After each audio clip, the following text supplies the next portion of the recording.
Picture someone you know well. They still remember your birthday, still tell the same jokes, still seem completely themselves. But lately, small things throw them off more than before. A new phone, a changed schedule, a detour on a familiar drive. Nothing dramatic, nothing you'd even call a symptom. By the time you notice you're forgetting things, your brain may have already been changing for 10 years. Because memory isn't the first thing that goes, something else fails first. And it doesn't look like a memory problem at all. It shows up in your walk, in your grip, in your sense of smell, even in your mood.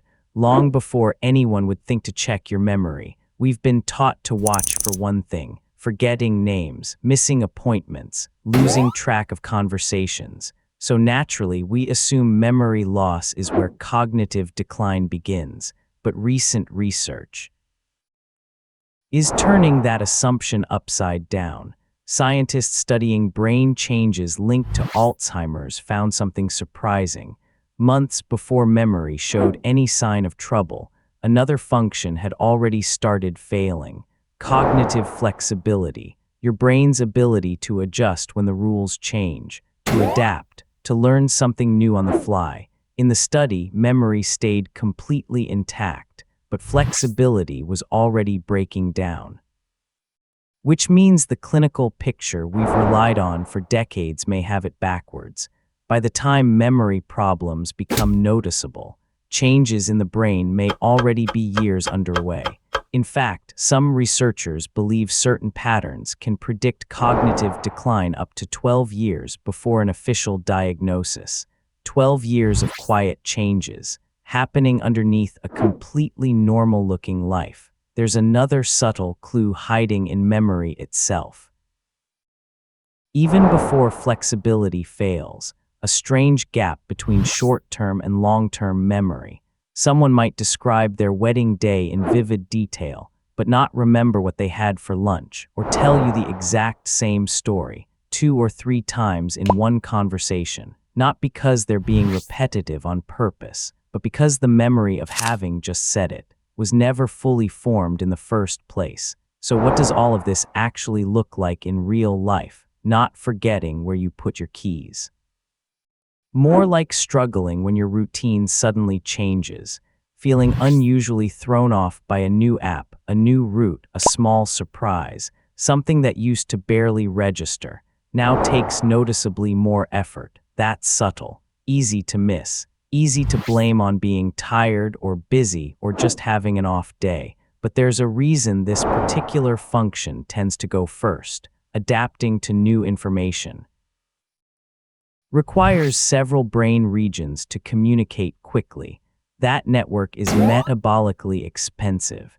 It's often the first system to show strain, long before memory circuits show visible damage. Which brings us to the second surprise.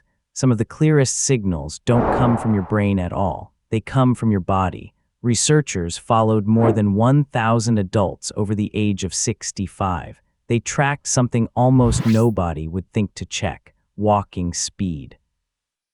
And the ability to turn in a full circle. Both of these began declining, up to 10 years before cognitive symptoms appeared. 10 years. Your legs, in a sense, may notice changes before your mind does. There's a reason for this too. Movement and cognition share overlapping brain circuits. Balance, coordination, and thinking aren't as separate as they feel. Planning a step around an obstacle uses some of the very same networks involved in planning a decision. When one system starts to strain, the other often isn't far behind. Grip strength tells a similar story. A large study following over 190,000 adults found something specific. For every 11-pound decrease in grip strength, dementia risk increased by roughly 20% in men and 12% in women.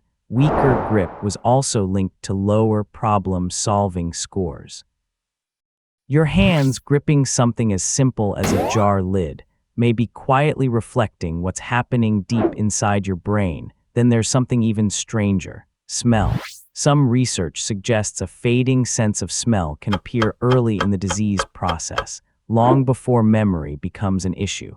Scientists still aren't certain exactly why, but smell is processed through some of the oldest, most primitive circuits in the brain, circuits that may be among the first affected. The olfactory system sits unusually close to brain regions involved in memory formation. So when those regions begin quietly changing, smell can be one of the first casualties long before anyone connects the dots.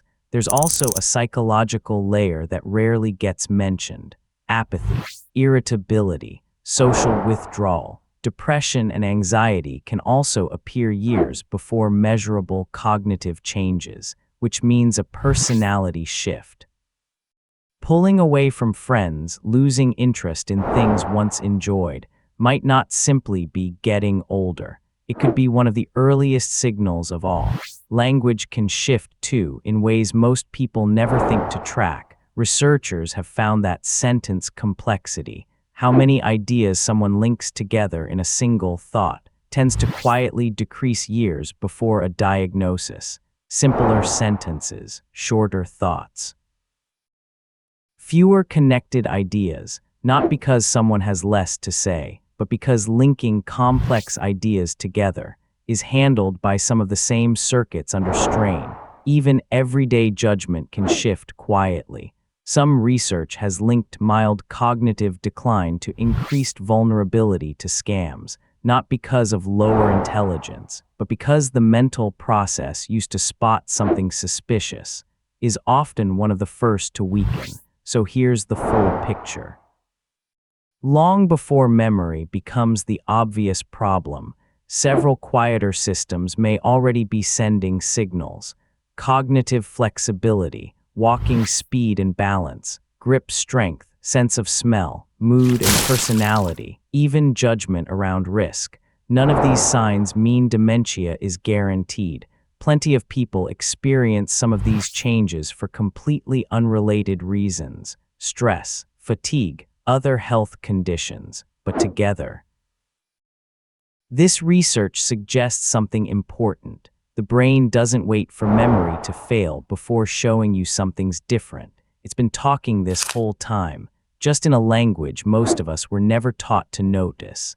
Paying attention to these early signals isn't about fear. It's about having more time to talk to a doctor, more time to adjust, more time to act while there's still the most room to do so, because the real warning was never about forgetting the past. It was about noticing the small, quiet shifts happening right now.